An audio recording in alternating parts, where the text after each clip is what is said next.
Bismillahirrahmanirrahim. Assalamualaikum warahmatullahi wabarakatuh. Yang terhormat Ibu Muzdalifah SPD MSI selaku dosen pengampu pada mata kuliah Fatwa Bisnis Syariah. Sebelumnya, terlebih dahulu perkenalkan, nama saya Susi Apria dari program studi Perbankan Syariah kelas 4A. Nah, dalam video kali ini saya akan menjelaskan mengenai implementasi fatwa DSN MUI, mudharabah dan musyarakah dalam lembaga keuangan syariah. Adapun pembahasan yang akan saya jelaskan yang pertama yaitu mengenai pengertian dari mudharabah dan musyarakah. Yang kedua yaitu ketentuan mudharabah dan musyarakah dalam fatwa DSN MUI yang telah ditetapkan. Yang ketiga yaitu implementasi fatwa DSN MUI, mudharabah dan musyarakah dalam lembaga keuangan syariah. Yang terakhir yaitu resiko dan manfaat dari mudharabah dan musyarakah dalam lembaga keuangan syariah. Baik, kita langsung saja masuk pada pembahasan yang pertama yaitu mengenai pengertian mudharabah dan musyarakah. Pengertian mudharabah yaitu sebuah hubungan partisipasi kedua pihak yang bertransaksi atau yang melakukan kerjasama dan perhitungan keuntungan atau profitnya yang didapatkan akan dibagi sesuai dengan kesepakatan di awal. Nah, adapun sistem mudharabah dalam usaha bisnis tersebut yaitu berdasarkan pada prinsip bagi hasil. Jadi, sebenarnya mudharabah ini adalah sistem dalam kegiatan ekonomi Islam yang berbentuk sebuah akad yang digunakan oleh kedua belah pihak dengan investor sebagai pihak pertama yang mana meyakini uangnya dikelola mudharib untuk melakukan sebuah kegiatan bisnis yang berdasarkan prinsip syariat Islam. Mudharabah ini adalah salah satu transaksi atau kerjasama yang mengutamakan kepercayaan dalam kegiatannya. Selanjutnya yaitu mengenai pengertian musyarakah. Nah, musyarakah ini adalah sebuah akad yang dilakukan oleh dua pihak atau beberapa pihak dan pihak-pihak ini berkontribusi dalam hal modal. Nah, adapun pada saat menjalankan usaha, laba atau profit yang dihasilkan diperhitungkan sesuai kontrak di awal. Pembahasan yang kedua yaitu mengenai ketentuan mudharabah dan musyarakah dalam fatwa DSN MUI yang telah ditetapkan. Yang pertama yaitu ketentuan mudharabah dalam fatwa DSN MUI. Nah, di sini DSN MUI sudah menetapkan fatwa mengenai mudharabah yaitu pada nomor 7 DSN MUI /4/2000 berisi tentang aturan mengenai pembiayaan mudharabah.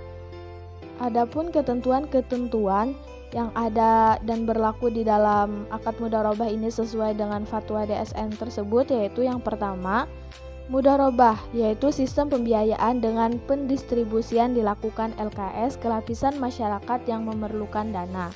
Yang kedua, lembaga keuangan syariah sebagai pihak penyaluran dana membiayai keseluruhan usaha yang dijalankan. Nah, yang ketiga yaitu mengenai pengelolaan modal bisa melakukan berbagai macam bisnis, asalkan sudah disepakati sebelumnya, dan lain sebagainya. Yang kedua yaitu mengenai ketentuan musyarakah dalam fatwa DSN MUI. Nah, musyarakah ini di dalam perbankan syariah sudah diatur oleh fatwa DSN MUI nomor 8/DSN MUI /4/2000. Nah, dalam fatwa ini terdapat beberapa ketentuan yang berlaku dalam melakukan musyarakah. Adapun ketentuan-ketentuan mengenai musyarakah ini sesuai fatwa tersebut yang pertama, kedua belah pihak yang bertransaksi harus melakukan pernyataan ijab dan qabul. Nah, dan hal ini sebagai bukti keduanya menginginkan terjadinya akad. Yang kedua yaitu orang yang melaksanakan perjanjian diwajibkan memahami terkait dengan hukum.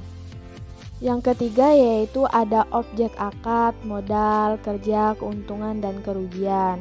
Nah, sedangkan yang terakhir yaitu biaya operasional dan persengketaan yang terjadi. Pembahasan yang ketiga yaitu mengenai implementasi fatwa DSN MUI mudharabah dan musyarakah dalam lembaga keuangan syariah. Nah, yang pertama yaitu implementasi fatwa DSN MUI mudharabah dalam lembaga keuangan syariah. Di dalam perbankan syariah sekarang ini, bahwa produk keunggulannya terdapat pada pelaksanaan mudharabah. Nah, adapun implementasi fatwa DSN MUI mudharabah pada lembaga keuangan syariah yang pertama yaitu ada tabungan berjangka. Nah, di tabungan berjangka ini memiliki tujuan khusus seperti kita untuk tabung haji, tabungan kurban, dan lain sebagainya. Yang kedua yaitu implementasinya deposito spesial, di mana dana yang dititipkan nasabah khusus untuk bisnis tertentu, misalnya murabahah saja atau ijarah saja. Yang ketiga implementasinya yaitu ada pembiayaan modal kerja, seperti modal kerja perdagangan dan jasa serta lain-lainnya.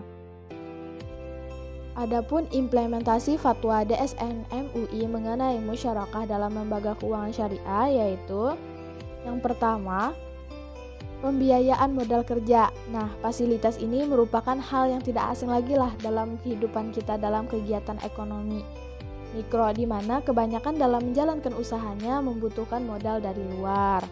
Yang kedua ada PRKS yaitu pembiayaan rekening koran syariah. Ada pembiayaan ekspor, ada KPR, kredit kepemilikan rumah, di mana fasilitas pembiayaan konsulat yang ditunjukkan kepada masyarakat yang ingin membeli rumah. Ada investasi di asuransi syariah, dan lain-lainnya. Pembahasan yang terakhir yaitu mengenai risiko dan manfaat dari mudharabah dan musyarakah dalam lembaga keuangan syariah.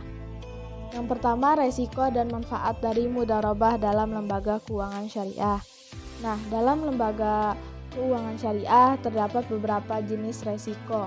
Ada resiko likuiditas, ada resiko pasar, ada resiko operasional, resiko penyelewengan, dan resiko pembiayaan. Nah, adapun resiko yang terjadi dalam kegiatan mudharabah di lembaga keuangan syariah yang pertama yaitu yang bisa terjadi asimetri informasi problem, yaitu kebiasaan salah satu pihak yang banyak menguasai informasi untuk bersikap tidak jujur, tidak sidik.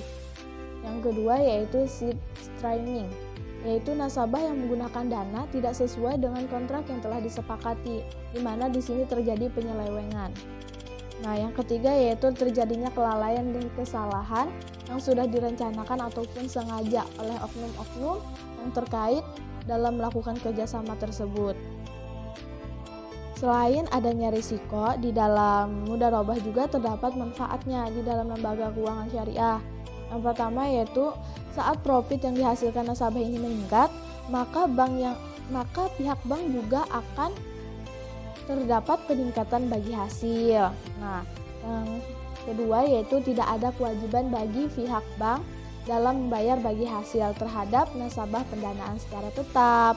Ada pembiayaan pokok yang dikembalikan diharuskan sesuai dengan kas pihak nasabah agar pihak ini tidak terbebani. Yang selanjutnya yaitu resiko dan manfaat dari musyarakah dalam lembaga keuangan syariah.